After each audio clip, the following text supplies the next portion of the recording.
beginning, one with God the Lord Most High. Your hidden glory in creation, now revealed in you are Christ. What a beautiful name it is. What a beautiful name it is. The name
Permisi Kak, Bang. Ngapain tuh ada adik-adikmu datang ke kelas kita? Nggak tahu tuh kok kayaknya maba yang mau ospek deh. Terus kalau ospek, ngapain datang ke kelas kita? Mau lihat koko yang keren ya? Anjay, pedenya nggak hilang-hilang. Hai, kalian ngapain di sini? Kami diutus dari sekolah untuk ikut program Saksi Kristus, Bang. Oh iya, baru inget kalau kampus kita ngadain program itu ya. Kalian cuma berdua aja nih? Iya Kak, kami dari sekolah cuma berdua. Oh, kalau gitu kita kenalan dulu lah. Kalian belum tahu kan nama koko yang keren ini? Apaan sih? Yang ada mah mereka mual. Yaudah. Kalau kamu siapa namanya? Yolanda dipanggil Yul. Kalau kamu? Kalau aku Felis Bang, panggil sayang aja. Anjay, kamu sama aja ya kayak Koroni. Tin, kamu dari tadi ngomong-ngomong aja terus loh. Ya terus, emang kenapa kalau aku ngomong anjay, duit kamu habis, berkurang? Gak boleh ngomong-ngomong kata anjay, itu kata-kata yang gak baik. Tumben kok bijak, karena ada adik-adik SMA kali ya? Maaf Kak, Bang ini kami nggak boleh duduk ya? Atau memang disuruh berdiri aja sampai dosennya masuk? Maaf. Ya, duduk. Silakan duduk. Oke, makasih Bang.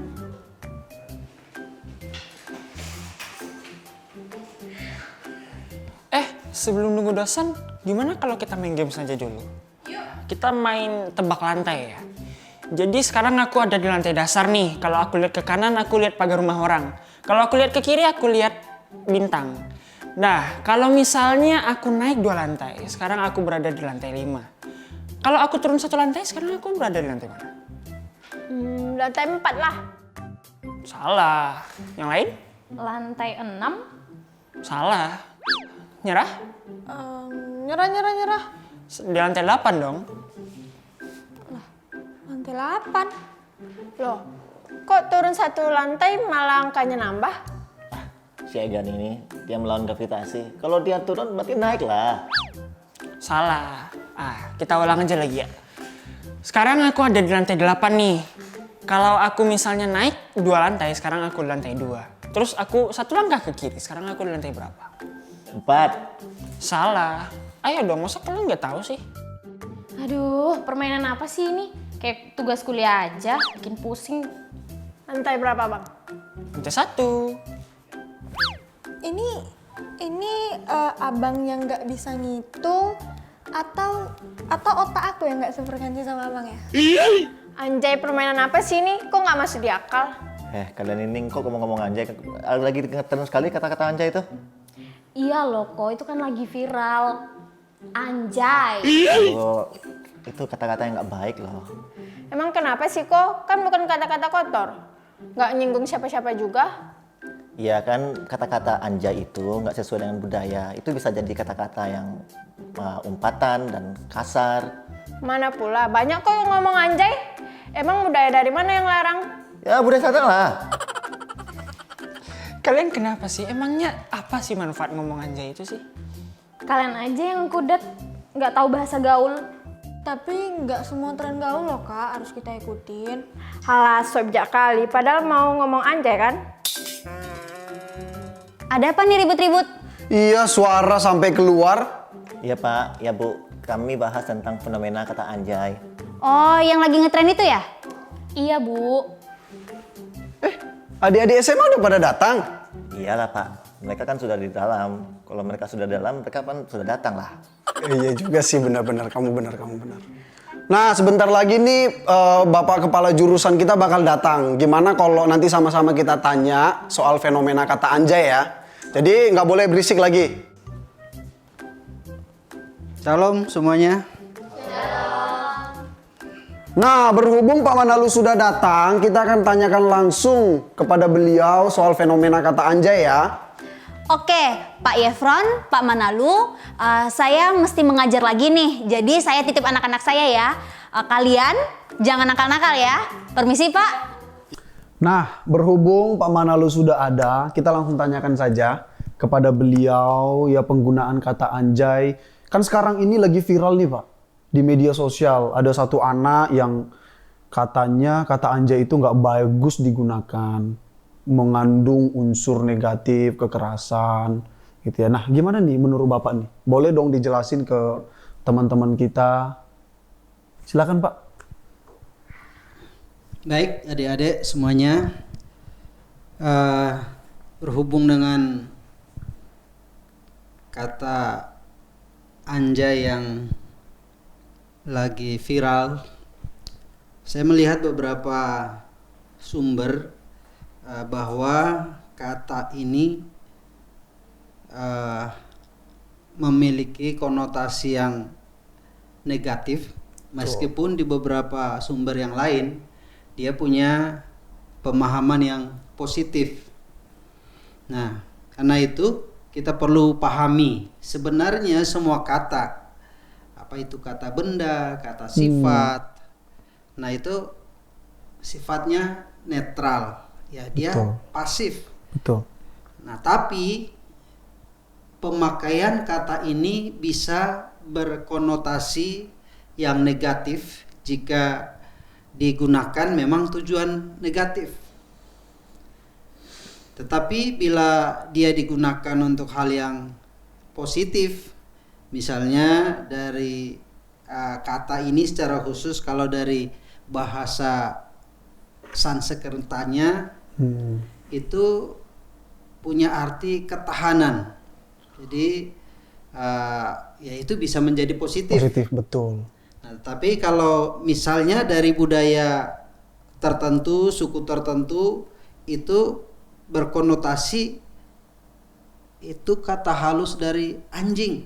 Nah, ini sangat berbahaya kalau kita gunakan, kita tujukan kepada teman-teman kita, orang-orang tertentu, dan itu bisa menyakiti, melukai, dan sama sekali tidak berfaedah. Apalagi kita sebagai anak-anak Tuhan, sebagai mahasiswa Kristen, tidak pantas untuk menggunakannya itu kepada teman-teman kita. Oh, begitu. Karena memang di salah satu orang mungkin kata itu berkonotasi negatif, betul ya Pak ya? Nah, gini, ya perlu atau tidak perlu. Nah, kita kan anak-anak yang rajin ke gereja nih, gitu kan? Yang katanya percaya sama Tuhan. Nah, perlu nggak melihat dari sumber tadi, ada yang positif, ada yang negatif. Perlu nggak kita gunakan di lingkungan kita, komunitas kita? Gimana nih Pak? Perlu atau tidak perlu nih? Rasul Paulus dalam konteks makanan, dia pernah berkata segala sesuatu halal bagiku. Oke. Tapi tidak semua berguna. Nah, untuk itu apa yang tidak berguna, apa yang tidak penting, tidak perlu kita ucapkan, tidak perlu kita sampaikan, dan yang tujuannya apalagi yang melukai, menghina, merendahkan orang lain, Alkitab secara jelas mengajak kita untuk tidak melakukannya. Oke, berarti nggak perlu ya Pak ya? Tidak Nggak perlu. Apalagi kalau sekarang kan anak muda, biar ngikutin tren, biar kayak gaul gitu dilihat teman-teman kita. Tapi setelah melihat dari apa yang dikatakan Tuhan dengan firman Tuhan, dan kita adik-adik teman-teman semua itu nggak perlu kita ucapkan ya. Nah, gini Pak, aku juga mau nanya nih, kan Yesus pernah kalau tidak salah dalam kitab dalam kitab Markus menyinggung kata anjing kepada perempuan di Kanaan. Aku mau tanya nih, dalam konteks apa sih kepentingan Yesus ngomong kayak gitu?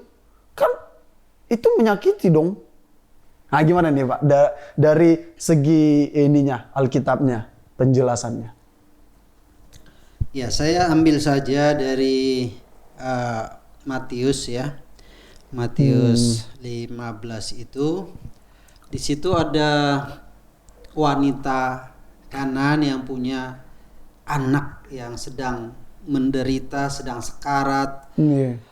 Nah, sementara dia punya pemahaman, pengertian, pengetahuan tentang Kristus, tentang Yesus yang sedang dikagumi banyak orang, yang sedang diikuti orang-orang pada masa itu.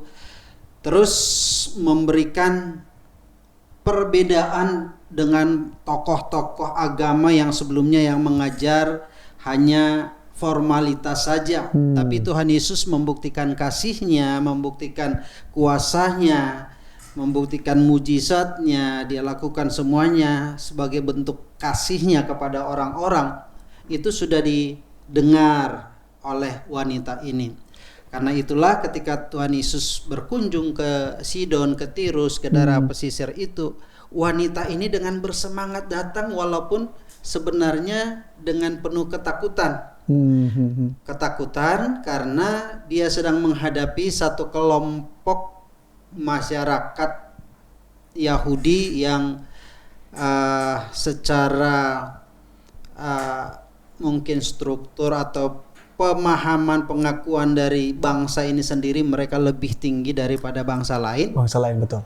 Nah, jadi dia takut sebetulnya mendekat, tapi dari jauh dia berteriak. Dari jauh wanita ini berteriak, "Kasihanilah aku, Tuhan, Ya. Anak Daud. Kasihanilah aku." Nah, tapi Tuhan Yesus dengan tegas katakan tidak patut mengambil ya apa yang seharusnya menjadi bagian dari anak-anak itu. Dan di sana Tuhan Yesus berkata kepada wanita itu, seolah-olah memang wanita itu disebut sebagai anjing. Ya. Seolah-olah ya Pak ya. Ya. Betul. Nah, karena memang dari tradisi orang Yahudi, orang Israel, mereka menganggap di luar Yahudi semuanya kafir, semuanya di bawah status mereka. Oke. Nah, jadi itu menjadi poin di sini ketika Tuhan Yesus berkata, "Aku diutus hanya kepada domba-domba yang hilang dari umat Israel." Ya. Dan di ayat ke-26 dikatakan tidak patut mengambil roti ya yang disediakan bagi anak-anak dan melemparkannya kepada anjing. Nah, tapi lihatlah wanita ini. Jadi dalam konteks Yahudi sebagai orang yang terhormat, sebagai orang yang bermartabat, sebagai yang status sosialnya Lebih tinggi dari yang lain. tinggi dibanding suku-suku lain, bangsa-bangsa lain.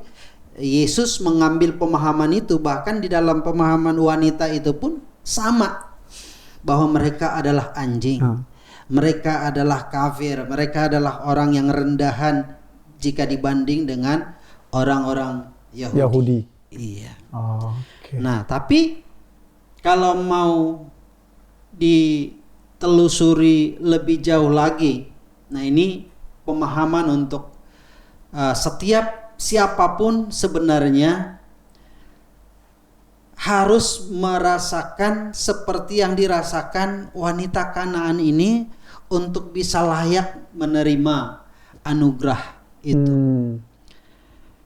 Orang yang merasa dia sempurna, dia hebat, dia merasa tidak perlu bertobat, sebenarnya dia tidak akan pernah menerima yang namanya keselamatan. Anugerah keselamatan yang Tuhan sediakan. Jadi Yesus menghadapi wanita Kanaan ini membuat wanita Kanaan ini benar-benar sadar posisinya itu benar-benar tidak ada apa-apanya dibandingkan Tuhan Kristus.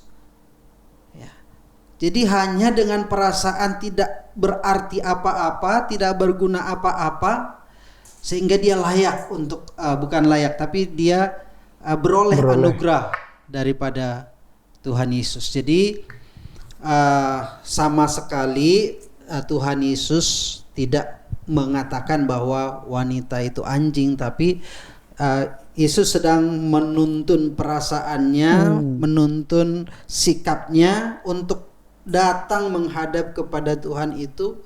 Ya, kita sebetulnya nggak ada apa-apanya. Kita cuma terbuat dari tanah, akhirnya sudah berdosa dan sudah terputus hubungan dengan Tuhan, nggak layak lagi sama sekali. Jadi kita harus dengan sikap yang juga ditunjukkan wanita ini. Dia tidak pernah menyerah. Dia tidak pernah menyerah. Dia tetap ngotot walaupun dia disebut sebagai Iya, anjing. betul. Nah, tapi dia tetap ngotot untuk mendapatkan Kasih apa karunia. yang dia butuhkan. Mendapatkan kasih karunia dari Tuhan. Hanya kasih karunia. Kita butuh kasih karunia itu. Nah, karena itulah adik-adik semuanya